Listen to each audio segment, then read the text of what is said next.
Hi guys, welcome back to my channel, Dreams versus Disease. I'm Angie, and today on this episode, I want to talk about what happened after I was diagnosed with my diseases and the first step from there. Diagnosis is just the first step, and it's a step that I consider myself lucky to have even achieved because so many people don't even ever get a diagnosis. They are passed off and passed off and passed off forever because no one knows, no one cares. It's really sad and pathetic and horrible.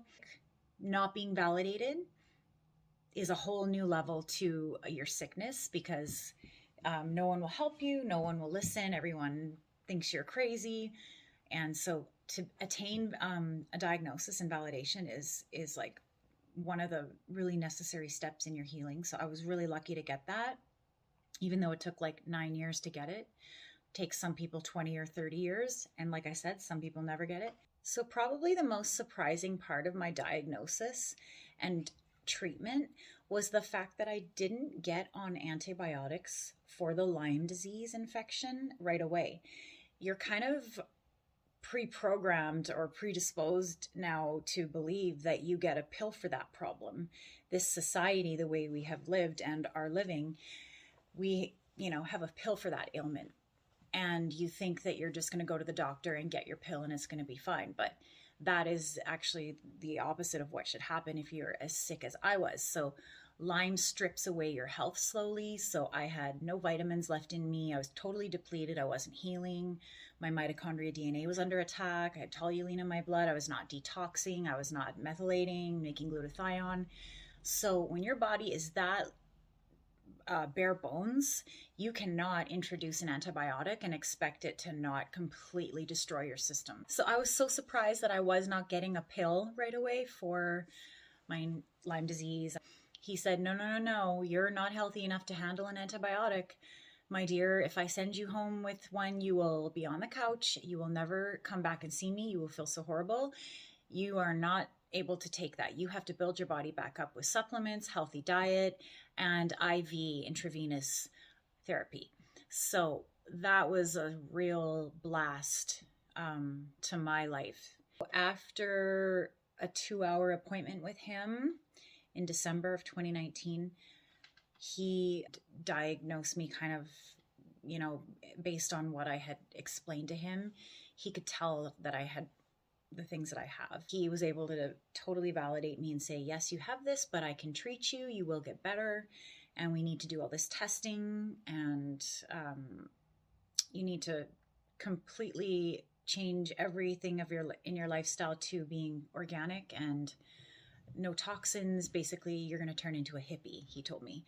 He said, no nose ring, no belly ring, no fake nails, no fake eyelashes, don't dye your hair, only minimal makeup, and it has to be toxic free, really good makeup. No lotion on your skin. It has to be jojoba oil, like as completely organic and healthy and natural as you can. And that is like the diet, the makeup, the environment. You have to have like a air purifier in your home. You cannot be anywhere near mold.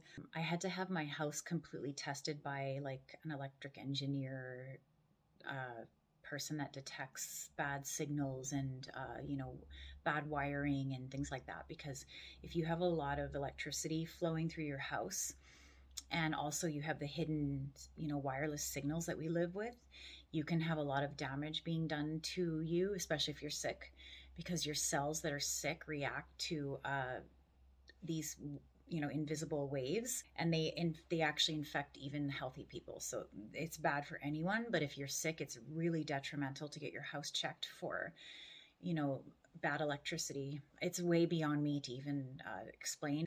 All of those signals we live with give us a lot of damage, and if you have your phone on every night and next to you, it's searching constantly for updates and data, and it gives off signals, and your brain reacts to that, and you will not get a restful sleep. Your phone will still give off signals and look for signals, even if it's on airplane mode. So if you put it in this special bag, it really cuts down on that.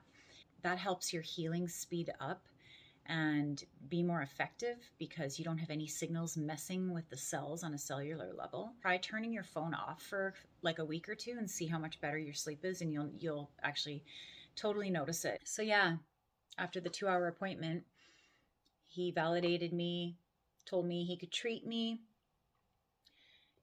and sent me off to the nurse's room or nurse administrator's room, who then went through the paperwork with me and then told me that it would cost $37,000 for all the testing. And would I like that on my Visa or MasterCard?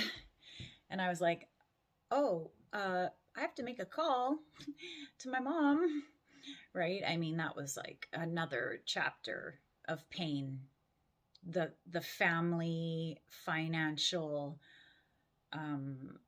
bombshell that just got dropped on us. Outrageous amount of money to be able to pay to find out what's wrong with someone. My mom was willing to do anything to find that out, so I'm very lucky. Part of the first phase after my diagnosis was the testing. So all of the testing cost $37,000, as I mentioned, and that is like saliva testing, DNA, stool, urine, blood, like you wouldn't believe. And the brain scan was in there too. So I was ordered all of this testing. So then that brings me to the blood test. When I walked into the appointment, I saw the 40 tubes laying on the table. And I said to the nurse, oh, is that your inventory? And she said, no, that's all for you. And I just about fell over and I wanted to run away. So that was like a 40-minute blood draining session, laying there, just letting it drain out of your arm. It just horrible. Like a blood test times 40 minutes. It was one of the most horrible experiences I've ever had, for sure. So I, for one, am terrified of needles. I've always hated needles, and I have 3 kids. I've had my share of needles, but I just really hate them to the point of having almost a phobia. I had to have my vision tested. I had to have a biological dentist do x-rays in my face and make sure that things were going okay with my molars. Decavitation or something. When you've had your molars out, they don't go back all the way in and you get infection in there. So I had that going on too, and that adds toxins to your body. So I had that. I had an eye issue where my eye was getting a lot of infection on it and behind it, and it was squeezing off my vision. Like, it was so much pressure on my eye, it couldn't drain. So I had to have a iridotomy to just release the pressure on that and help with my sight. After the testing, I had to start the treatment phase, and that entailed IV therapy 3 times a week. So each appointment is about 5 hours. The IV itself is 3. I did the diet, which I said before was sugar, dairy, gluten, and grain-free.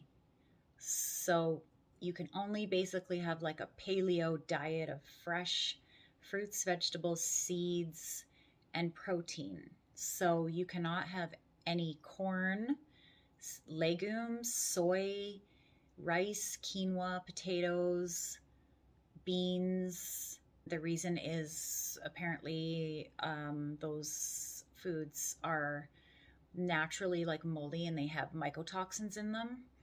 And so the grains, and so that adds to toxins in a sick person. And after the first year, I had another appointment with my doctor, and he had all my retesting, because of course I had to be retested, which costs more money and more pain going through needles and all of that. But at the year point, so we're talking January 2021, he said, okay, great. Your toluene is gone. No more toluene in your blood. Your vitamins are up. So I was finally not at a deficit anymore with my health. I was at ground zero.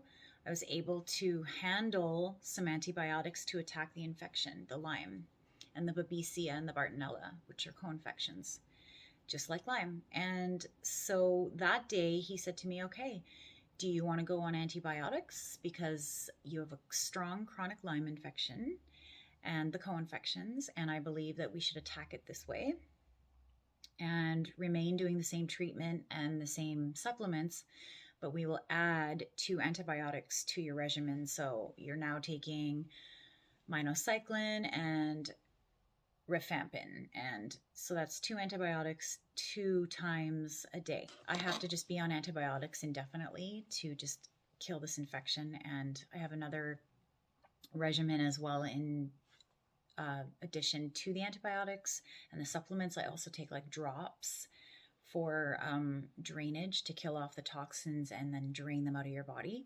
I'm going to go through all of that in my next episode. So after 2 years, the improvements I saw, a lot more energy, my brain clarity came back, I could learn again, a lot calmer, I could remember. There's other things that I'm still like waiting to see improvement on, and that's like my skin issues that I've had, and my eye is still bothering me, and I still have a lot of energy issues where I feel so tired. I have 3 kids and I fight it hard. I stay very active, so I'm lucky that I lead an active lifestyle. And now I'm in like, this other phase where I'm just kind of waiting. So it's like hurry up and wait type thing. So you really want it to speed up, but it does not speed up. It takes a really long time to heal from these things. And like my doctor said, it took you a long time to get really sick, and it's going to take equally as long to get better. So you can expect 1 to 5 years. And that's really tough because that's a long, long, long time. And a lot of stuff is taken away from you because you can't do a lot of stuff anymore because you have to be so strict with your diet. Yeah, you lose a lot entertainment wise and socially speaking, in the way that you can't go eat with people and drink, and no restaurant around has the proper food cooked in the proper oil, because oil is one of the killers. The oil that restaurants use is so unhealthy. I have not had a lot of junk food in 2 years at all. If I do, it's very, very rare. I still love my junk food. It still tastes just as good. So that never goes away. But I do love my diet, and all the stuff that I have to eat is really, really good. It's all fresh, organic, and I cook from whole foods. So my family and I eat well, and you learn to kind of cook all over again because you're using different oils and different like flour type products, cassava. And you have to really get creative and inspired and motivated. But surprisingly, you get over that, like, almost like bitterness of like, I can't have what I want and I can't have what everyone else has. You start to get where you're like, your food tastes better. Like when you go out and eat, you can tell the meat isn't as good that you're eating, or you can tell the vegetables aren't as fresh, or the oil tastes off because it's not good oil, or it's old, or you start to really see the difference. It's so simple, but it's so true. You are what you eat.